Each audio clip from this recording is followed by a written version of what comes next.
But there's something about Spurgeon that is transferable, and that's the point. I think if what we did today and the next couple of days is just kind of lift up Spurgeon and make much of Spurgeon, I think we lose the advantage of this opportunity, because we're not here to worship Spurgeon, right? And he's not here to help us. He's already in heaven. So we may be able to really think highly of Spurgeon, and there's some validity to that, but it doesn't really help us out, because none of us, I don't want to speak for you. I'll speak for me. I'm not going to be the next Spurgeon. I already know that. I'm comfortable with that reality.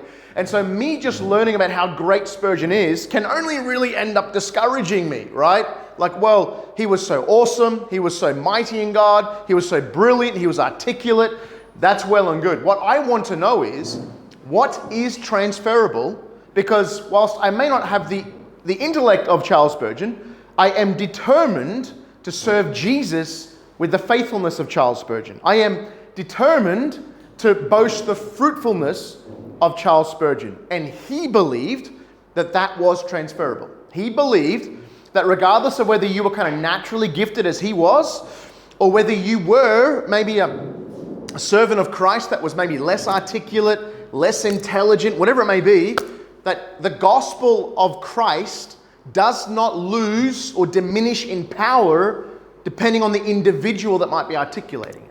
The gospel is the power of God unto salvation. And at different times in church history, God has empowered specific people to have different levels of giftedness and proclivity and brilliance, right?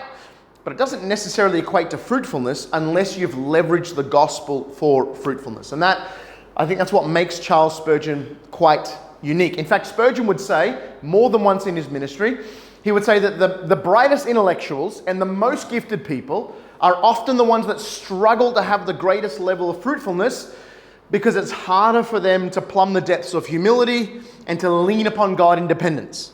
And Spurgeon believed that that was ultimately the key.